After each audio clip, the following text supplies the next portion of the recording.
नमस्कार, मैं हूं आंचल सिंह और आप सभी का स्वागत है हमारे चैनल पर। उत्तर प्रदेश की बड़ी खबर आपको बता दें। उत्तर प्रदेश में योगी आदित्यनाथ भ्रष्टाचार के विरुद्ध एक्शन मोड में आ गए हैं। किस तरीके से उन्होंने, चाहे वो माफिया रहे हों, चाहे भूमि माफिया रहे हों या भी कोई भी अपराधी या उपद्रवी रहा हो, उस पर किस तरीके से कार्रवाई योगी सरकार ने की है और अब उन अधिकारियों पर भी गाज गिर रही है जो ऐसे मामले में या तो वो अपनी आंखें बंद कर लेते हैं या फिर इन ऐसे मामलों को उनके सह में और उनकी सहभागिता होती है, ऐसे मामले जो हो जाते हैं।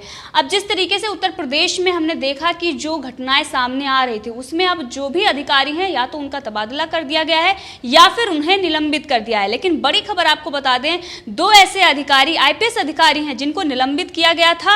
अब उनकी संपत्ति की जांच भी योगी आदित्यनाथ करवा रहे हैं। तो सीएम योगी आदित्यनाथ ने प्रयागराज के निलंबित आईपीएस अधिकारी अभिषेक दीक्षित और महोबा के निलंबित आईपीएस अधिकारी मणिलाल पाटीदार की संपत्ति की जांच विजिलेंस डिपार्टमेंट से कराने के निर्देश दे दिए हैं।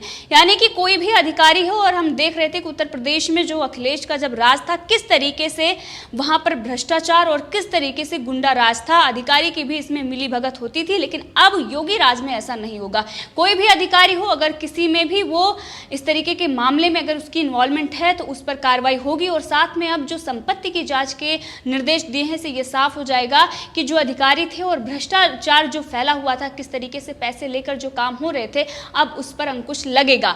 लेकिन जिस तरीके से विकास दुबे मामले में पुलिस पर कार्रवाई हुई और उसके साथ ही जो कार्रवाई योगी आदित्यनाथ ने जो मुख्तार अंसारी का जो अवैध निर्माण था उसके साथ किया था, और उसी के साथ ये भी कहा था कि किसी भी अधिकारी की अगर इसमें इन्वॉल्वमेंट होगी, अगर कोई भी इसमें पुलिस वाले की इन्वॉल्वमेंट होगी तो उस पर कार्रवाई होगी। लेकिन इसके साथ ही कांग्रेस और समाजवादी पार्टी और अब आम आदमी पार्टी भी उत्तर प्रदेश में अपना खाता खोलने के लिए इस तरीके से वहां पर जो आपने देखा कि किस तरीके से जब विकास दुबे पर कार्रवाई हुई और उस वक्त कांग्रेस ब्राह्मणवाद को लेकर आ गई और वहीं पर समाजवादी पार्टी भी उसको सपोर्ट कर रही थी। अब आम आदमी पार्टी भी इसमें खड़ी हुई है। तमाम ये पार्टियां एक तरफ ब्राह्मणवाद और जातिवाद वहां पर फैला रही हैं, लेकिन दूसरी तरफ योगी आदित्यनाथ सिर्फ और सिर्फ दोषियों को देखकर उन पर कार्रवाई कर रहे हैं। अब पूरे मामले में अगर देखें तो योगी आदित्यनाथ जिस तरीके से उन्होंने काम किया है, पूरे देश की पहली पसंद योगी आदित्यनाथ है। लेकिन दूसरी तरफ वहीं पर अगर देखें, महाराष्ट्र में उद्धव ठाकरे को अगर देखें तो उद्धव ठाकरे किस तरीके से एक महिला के पीछे पड़े हुए हैं, किस तरीके से बदले की कार्रवाई कर रहे हैं। वहीं पर योगी आदित्यनाथ जो भ्रष्ट अधिकारी हैं उन पर कार्रवाई कर रहे हैं। वह एक तरफ महाराष्ट्र में एक महिला जो वहां पर होती भी नहीं है और उसका घर गिरा दिया जाता है, दूसरी तरफ अगर देखें उत्तर प्रदेश में तो जो भू माफिया हैं, किस तरीके से जो गुंडे हैं वहां पर जो अपराधी हैं उनके घर गिराए जा रहे हैं। इससे ये साफ होता है कि शासन और प्रशासन किस तरीके से चलाया जाता है, योगी आदित्यनाथ से कोई भी सीख सकता है। बाकी और भी सीएम हैं, लेकिन जिस तरीके से योगी आदित्यनाथ काम कर रहे हैं और इसीलिए देश और प्रदेश की पहली पसंद वो बने हुए हैं। तो महोबा के पूर्व पुलिस अधीक्षक मणिलाल पाटीदार के खिलाफ इलाके के एक व्यापारी ने जबरन 6 लाख रुपए की वसूली करने और पैसा न देने पर जान से मारने की धमकी देने का आरोप लगाते हुए मुख्यमंत्री को संबोधित कर एक वीडियो जारी किया था। लेकिन इस वीडियो जारी होने के कुछ ही देर बाद किसी ने उसकी गोली मारकर हत्या कर दी थी। और अगर देखें तो ये सारी जो घटनाएं हो रही थी और उसको दिखाने के लिए, मीडिया में लाने के लिए प्रियंका गांधी वाड्रा और तमाम इनके जो लोग बैठे हुए हैं और वही सामने आ रहे थे। लेकिन आपको यहाँ पर एक और बड़ी चीज़ बता दूँ, ये सारी चीज़ें उत्तर प्रदेश में हो रही हैं, कहीं ना कहीं इसमें चुनाव नज़दीक आते हुए ऐसी भी खबरें आ रही हैं कि चुनाव नज़दीक आते हुए जो पार्टियां हैं वो सक्रिय हो गई हैं। कई सारी ऐसी पार्टियां हैं जिनके राज में जंगल राज और गुंडा राज हुआ करता था, वो इस वक्त सक्रिय हो गई हैं और ऐसी घटनाओं को जो अंजाम दिया जा रहा है उन्हीं पार्टी के लोग हैं। क्योंकि जो भी गुंडे या उपद्रवी पकड़े जा रहे हैं वो किस पार्टी से संबंध रखते हैं ये साफ दिखाई दे रहा है। इससे पहले आपने देखा कि अमेठी का जो केस आया था उसमें किस तरीके से अमेठी की जो महिला थी उसने बताया कि उसे आत्मदाह करने के लिए किसने उकसाया, किसने उसको ये राय दी, और उसमें बड़ी बड़ी पार्टियां जो राष्ट्रीय स्तर की पार्टी हैं उनका भी नाम आया था, ओवैसी की पार्टी का भी नाम आया था और कांग्रेस के भी पार्टी के जो नेता थे उन्होंने इस तरीके की राय उनको दी थी। अब ये सारी चीजें दिखाती हैं कि किस तरीके से उत्तर प्रदेश में योगी आदित्यनाथ को बदनाम करने के लिए एक तरीके से साजिश रची जा रही है। लेकिन लगातार योगी आदित्यनाथ ऐसे अधिकारियों पर और ऐसे पुलिसकर्मियों पर और उसके साथ ही जो वहाँ पर इस तरीके से जो गुंडे और मवाली हैं उन पर कार्रवाई हो रही है। एक तरफ अगर बात करें उत्तर प्रदेश में पुलिसकर्मी लॉकडाउन के अंदर उन्होंने बहुत ही बेहतरीन काम किया है, उनको सैल्यूट। लेकिन कुछ ऐसे लोग हैं जो भ्रष्टाचार करते हैं और किस तरीके से इनकी इन्वॉल्वमेंट होती है ऐसे अपराध में, उन पर कार्रवाई करनी ही चाहिए और इसीलिए योगी आदित्यनाथ इस तरीके से कार्रवाई कर रहे हैं। और ये जो वीडियो जारी हुआ उसके बाद ही इसकी जांच गृह विभाग से योगी आदित्यनाथ ने कराई। उसके बाद सीएम योगी आदित्यनाथ ने संज्ञान लेते हुए आरोपी एसपी को निलंबित कर दिया था और अब उन पर उनकी जो संपत्ति है उसकी जांच के भी निर्देश दे दिए हैं। और वहीं इसके ठीक 24 घंटे पहले ही एसएसपी प्रयागराज अभिषेक दीक्षित पर भी भ्रष्टाचार के मामले में योगी आदित्यनाथ का हंटर चल चुका है। एसएसपी अभिषेक दीक्षित का माथत लोगों की पोस्टिंग में भ्रष्टाचार करने, शासन का आदेश न मानने और पुलिसिंग में लापरवाही करने का आरोप लगाया गया है। जबकि महोबा के मणिलाल पाटीदार पर भ्रष्टाचार करने, व्यापारियों से वसूली करने और उगाही की रकम न देने पर पुलिस से उनका उत्पीड़न करने का आरोप है। इन्हीं आरोपों के चलते सीएम योगी आदित्यनाथ ने कुछ दिन पहले ही इन्हें निलंबित किया था और अब संपत्ति की जांच के निर्देश दिए हैं।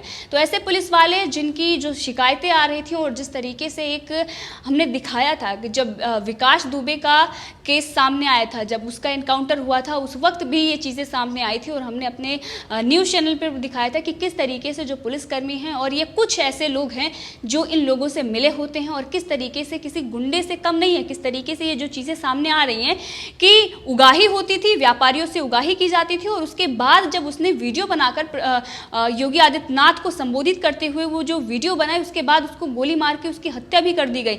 ये जो कुछ भी हो रहा था ये शर्मनाक था और ऐसे लोगों पर सख्त से सख्त कार्रवाई करनी चाहिए। यहाँ पर अगर कोई जातिवाद या ब्राह्मणवाद या कोई भी जात के लिए आवाज़ उठाता है तो सबसे पहले उसको ये सोचना चाहिए कि जो अपराधी होता है वो अपराधी होता है। अपराधी या दोषी को बचाने के लिए अगर कोई सामने आता है तो उतना ही वो अपराधी और दोषी होता है, चाहे वो कांग्रेस रही हो या फिर वो आम आदमी पार्टी हो या फिर समाजवादी पार्टी हो।